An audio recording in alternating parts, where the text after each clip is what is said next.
ஒரு தவறுகள் ஒரு பிரச்சனை நடக்குது, அதற்கு துரித நடவடிக்கையா வேக வேகமா நடவடிக்கை எடுக்கிறாங்க. ஆனாலும் கடந்த ஆட்சியில் நடந்ததை விட இந்த ஆட்சியில குற்ற சம்பவங்கள் குறைந்திருப்பதாக தான் ரேஷியோ காட்டுறாங்க. டிஜிபி வச்சு பேசுறாங்க, கமிஷனர் வச்சு பேசுறாங்கல்ல அந்த டேட்டா. அவங்களோட கவர்மெண்டோட டிஜிபி அவங்களோட கவர்மெண்டோட கமிஷனர் அப்படிதான் பேசுவாங்க. இல்ல டேட்டா தானே, டேட்டா தான் நான் சொல்றேன். உங்க டேட்டா சொல்லட்டுமா? 2020 எங்க ஆட்சியில, அதிமுக ஆட்சியில சராசரியா 5000 இருந்து 6000 பெண்களுக்கு பாதுகாப்பு இல்லாத குற்றங்கள் இருந்தது. இன்னைக்கு திமுக ஆட்சியில அது 9000 குற்றங்களா மாறி இருக்கு. இது அவங்க கொடுத்த ரிப்போர்ட்.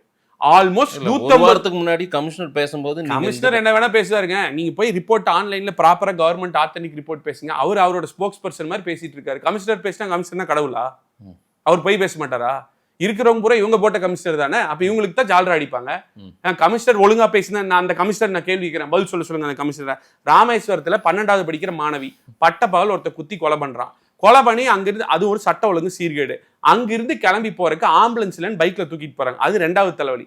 அதையும் தாண்டி அங்க ராமேஸ்வரம் ஹாஸ்பிட்டல்ல போய் அட்மிட் பண்ணா அங்க டாக்டர் இல்ல அப்படிங்கிறாங்க. இது என்ன ஒரு மருத்துவம் நீங்க வச்சிருக்கீங்க?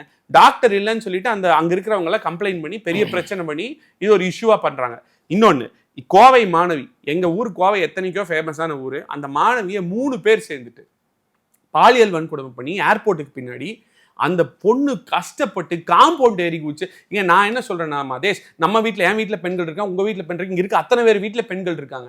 ஒரு பெண்ணுக்கு பாதுகாப்பு இல்ல, எட்டி குச்சி காம்பவுண்ட் போய் ஒரு துணியை வாங்கி போட்டு அந்த அம்மா போடுது. கொஞ்சம் கூட கூச்ச நாச்சம் இல்லாம, வெக்கம் இல்லாம, உப்பு போடுதுங்கிற எவனுமே சொல்ல மாட்டான் அந்த பொண்ணு 11 மணிக்கு ஏங்க போச்சுன்னு. நான் கேட்கிறேன், உதயநிதி குடும்பத்துல எல்லாம் 10 மணிக்குள்ள வீட்டுக்குள்ள வந்துருக்காங்களா? அப்படி யாரும் இல்ல. ஸ்டாலின் குடும்பத்துல எல்லாம் 10 மணிக்குள்ள வீட்டுக்கு தான் வந்துருக்காங்க. ஏங்க அவங்க அமைச்சர்கள் பேசுறது இருக்குங்க. இல்ல யாரும் அப்படி எல்லாம் அதெல்லாம் பேசியிருக்காங்க. இல்ல எத்தனை ட்வீட் போட்டிருக்காங்க போய் பாருங்க. 10 மணிக்கு வரலாமா அப்படின்னு.